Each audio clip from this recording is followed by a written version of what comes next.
পাতা তো নিশ্চয়ই লাগবে, তাই না? পাতা ছাড়া পাতাটা হবে কি করে? তো তার জন্য আমি মাছটাকে আগে থেকে কেটে রেখে দিয়েছি, আর পর কলা পাতাটাকে একটু আগুনে ছেঁকে নিয়েছি যাতে বড়তে আমার পরে সুবিধা হয়, পাতা ফাটবে না একটু আগুনে ছেঁকে। তারপর চলো এই যে পাতোড়ার নেক্সট প্রিপারেশন দেখো। আলুটাকে আমি আগে কুচি করে রেখেছিলাম, পেঁয়াজ, রসুন কুচি, কাঁচা লঙ্কা কুচি। তো আমি আলাদা করে আরেকটা বাটিতে আলুগুলো তুলে নিচ্ছি। এগুলো সব আমি কেটে আগেই ধুয়ে রেখে দিয়েছি। আর ধনে পাতাটাকে সবার শেষে দেবো, তার জন্য ধনে পাতাটাকে আমি সাইড করে নেব, করে বাকি যে পেঁয়াজগুলো আছে, পেঁয়াজ, রসুন কুচি আর কাঁচা লঙ্কা কুচিটা দিয়ে দেব। ঝালটা তোমরা তোমাদের মতো দিতে পারো। আমি যেভাবে পাতোড়া বানাই সেটাই তোমাদের সঙ্গে শেয়ার করছি। তোমরা কিভাবে পাতোড়া খাও আমাকে কমেন্ট করে বলবে কিন্তু, তাহলে আমি একবার সেটাও ট্রাই করব। তো দেখো আলুতে আমি 2.5 চামচের মতো লবণ দিচ্ছি। লবণটা যে যার স্বাদ মতো দিতে পারো। আমি লবণ বেশিও খাই না, একেবারে কমও খাই না, তার জন্য আমি 2.5 চামচ লবণ দিয়েছি। তারপরে 1 চামচ হলুদ গুঁড়ো আর 3 চামচ লঙ্কা গুঁড়ো। আমি ঝালটা একটু বেশিই খাই। লঙ্কা গুঁড়োও দিয়েছি, এদিকে কাঁচা লঙ্কাও দিয়েছি। আর পাতোড়া একটু ঝাল ঝাল না হলে কি আর ভালো লাগবে?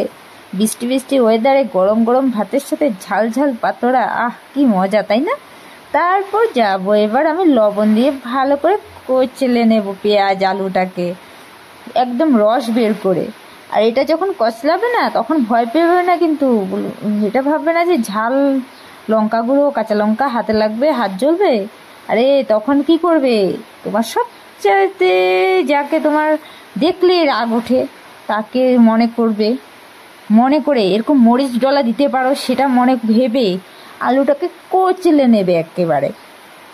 তখন আর দেখবে মনেই হবে না যে না হাতটা জ্বলবে, তখন তো মনে হবে যে আরও দিই ভালো করে এভাবে মরিচ ডলা। সেটা মনে করে করে ভালো করে পাতোড়ার জন্য আলুটাকে রেডি করবে, একদম কচলে রস বের করে নেবে। বুঝলে বন্ধুরা?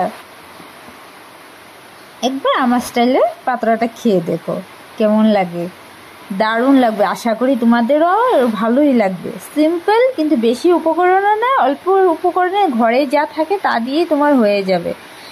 সেটা একবার খেয়ে দেখো। তারপর দেখো আমার মাখা হয়ে গেছে। তারপর আমি শেষে দিয়ে দিয়েছি ধনে পাতা কুচিটা। এটা হলো বিলাতি ধনে পাতা যেটা বলে সেটা। আর নুন হলুদ দিয়ে মাছটাকে মেখে রেখেছিলাম সেটা দিয়ে দিচ্ছি। এবার আলুর সাথে আবার মিক্স করে নিচ্ছি।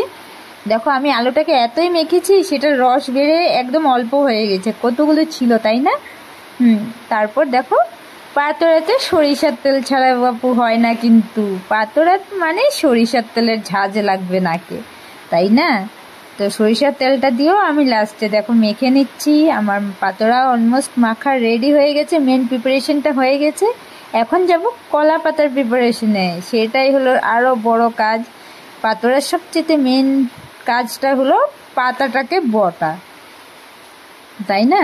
তো দেখো আমি মাছের যা মাখা ছিল, মাছ আলুটা দিয়ে যেটা মেখেছিলাম সেটা আমি পাতার মধ্যে দিয়ে দিচ্ছি। দিয়ে এবার সম্পূর্ণটা দেবো। একটাই পাতোড়া বানাবো আমি, আলাদা আলাদা করবো না, বড় করে একটাই বানিয়ে নেব, কারণ অনেক টাইম লেগে যায় না পাতোড়াটাকে করার জন্য। তো তার জন্য আমি একটাতেই দিয়ে দিচ্ছি। তোমরা চাইলে ছোট ছোট করে করতে পারো। তো দেখো আমার আলুতে করে এবার পাতাটাকে আমি বটে নিচ্ছি। আলুটা ভিতরে দিয়ে কলা পাতাটাকে দেখো টাইট করে আমি বটছি কিভাবে, একদম কোনো পাশ ফাটেও নি, দেখেছো? কারণ আমি একটু আগুনে ছেঁকে নিয়েছিলাম, তার জন্য পাতাটা বটতে সুবিধা হয়েছে। তারপর দেখো আমি বাকি অংশটুকু, যেটা বাড়তি অংশ ছিল কলা পাতা, সেটা বটিটা দিয়ে কেটে নিয়েছি, একদম পুরো চারকোনো করে নিয়েছি পাতাটাকে। তাহলে আমাকে পরে পাল্টাতে সুবিধা হবে যখন আমি তাপাতে দেব। তো এখন আমি চলে যাব তাপা গরম করতে চুলোতে। তো চলো, তাপাটাকে আমি আগে একটু গরম করে নিয়েছিলাম। তারপর দেখো কলা পাতাটা যেটা মোড়ানো ছিল পাতোড়াটা দিয়ে দিয়েছি। এবার হলো পাতোড়াটাকে উল্টে উল্টে ভালোভাবে কম হিটে ছেঁকে নিতে হবে, কারণ পাতোড়াতে বেশি হিট দিলে উপরের পাতাটা পুড়ে যাবে, পুড়ে একদম ছাই হয়ে যাবে, ভিতরে কিন্তু আলুটাও সিদ্ধ হবে না, মাছটাও সিদ্ধ হবে না। তার জন্য একদম লো হিটে কমসে কম আধা ঘন্টা এটাকে রান্না করতে হবে।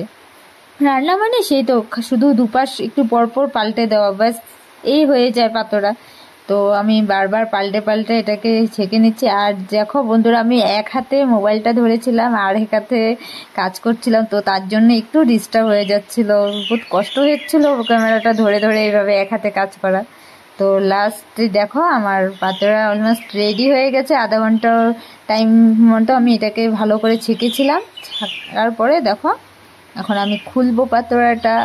টেস্টি বলছি আমি, এখন আমার মুখে এখনই মানে পুরো জল এসে যাচ্ছে। কি বলবো, পাতোড়া আমার তো একটা প্রিয় খাবার। পাতোড়া আমি মানে কলা পাতা গাছে যদি দেখি কারো বাসাতে, তাহলে আমি পাতাটা কেটে নিয়ে আসি বলে।